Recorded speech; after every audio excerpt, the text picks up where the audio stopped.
जय श्री गणेश दोस्तों। हमारी आज की कहानी का नाम है लालच। कहानी अच्छी लगे तो प्लीज चैनल को सब्सक्राइब कर लीजिएगा। अब शुरू करते हैं कहानी। कान खोलकर सुन लो तुम दोनों। नीमा और दमाजी राखी पर आ रहे हैं। कोई कमी ना होनी चाहिए। और बहू जी तुम तो अपनी कंजूसी अपने घर वालों के लिए ही बचा के रखना। मेरी बेटी की आभगत खूब अच्छी तरह होनी चाहिए बस। मयंक तुम आज ही जाके बैंक से पैसे निकाल लाना। सुधा जी अपने बेटे मयंक और बहू मीता से करक कर बोली। सुनते ही मीता का मुंह उतर गया। उसने मयंक की तरफ देखा। अभी रात को ही तो उसने राखी पर मयंक के साथ मायके जाने का प्रोग्राम बनाया था। सुबह वे सुधा जी से बात करने वाले थे कि सुधा जी ने फरमान जारी कर दिया।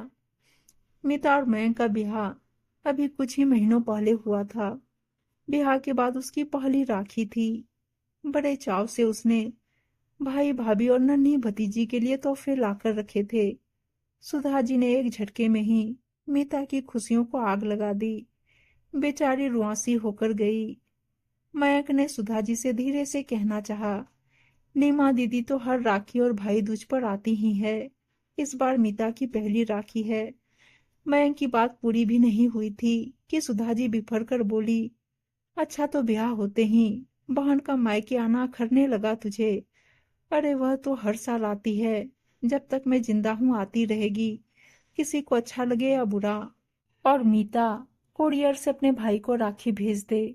सुधा जी को बेटी दामाद के आगे कुछ भी दिखाई नहीं देता था। मयंक अच्छा कमाता था। बहन की शादी में सुधा जी ने खूब दिल खोल कर खर्च किया। ब्याह के बाद वे हर छोटे बड़े तीज त्योहार पर नीमा को बुलाकर उसे सामान और पैसा रुपया दिया करती। नीमा का पति पीयूष अपनी सास के लेन देन से बहुत खुश रहता।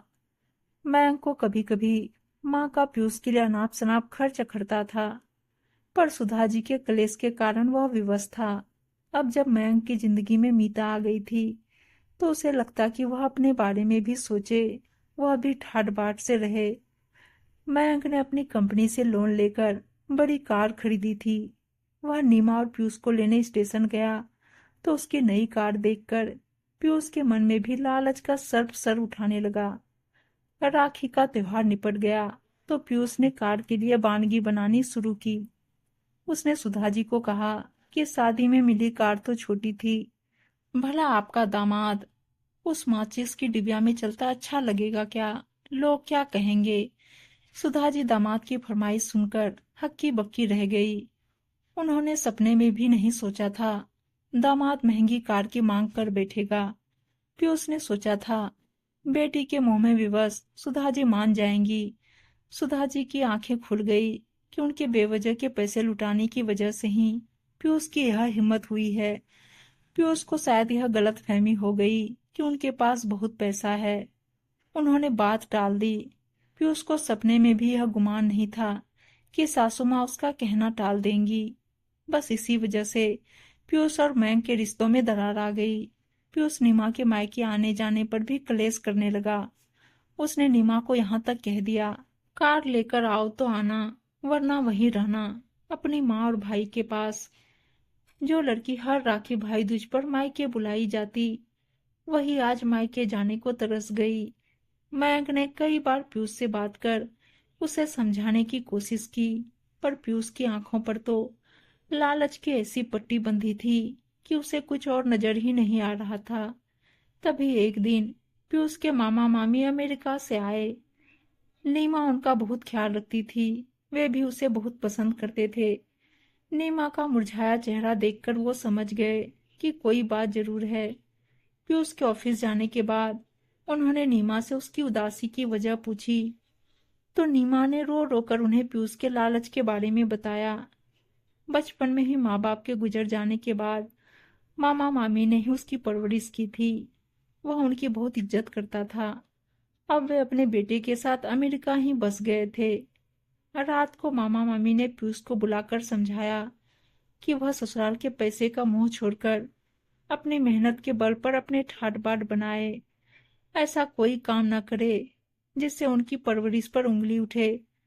अगर उसकी कोई बहन होती और उसका पति इसी तरह लालच करता तो उसे कैसा लगता। ये बात सुनते ही मानो पीयूष को धक्का सा लगा हो। उन्होंने यह भी कहा कि वह चाहे तो वे उसे पैसा देंगे, पर ससुराल से पैसा या सामान की इच्छा कर अपनी पत्नी को दुखी करना कहाँ का न्याय है। भारत में नीमा के परिवार के अलावा उसका और कोई नहीं है। अगर उनसे भी रिश्ता तोड़ लेगा तो अकेला पड़ जाएगा। तब उसके दुख सुख में खड़ा होने वाला कोई नहीं होगा। वह रिश्तों की नजाकत को समझे, वरना बहुत पछताएगा। पीयूष को उनकी बात समझ आ गई। उसने नीमा से माफी मांगी।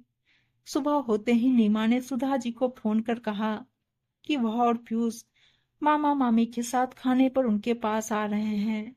नीमा की चहकती आवाज सुनकर सुधा जी और मयंक के दिल से बड़ा बोझ उतर गया। यह सोचकर कि उनका रिश्ता टूटने से बच गया और अब सुधा जी वो गलती भी दोबारा नहीं करेगी। बेटी के मुंह में बहू के दर्द को अनदेखा नहीं करेगी। उसे भी बराबर का प्यार और सम्मान मिलेगा। उम्मीद है दोस्तों कहानी अच्छी लगी होगी, और अच्छी अच्छी कहानियां सुनने के लिए चैनल को सब्सक्राइब और वीडियो को लाइक शेयर जरूर कर दीजिएगा। धन्यवाद दोस्तों।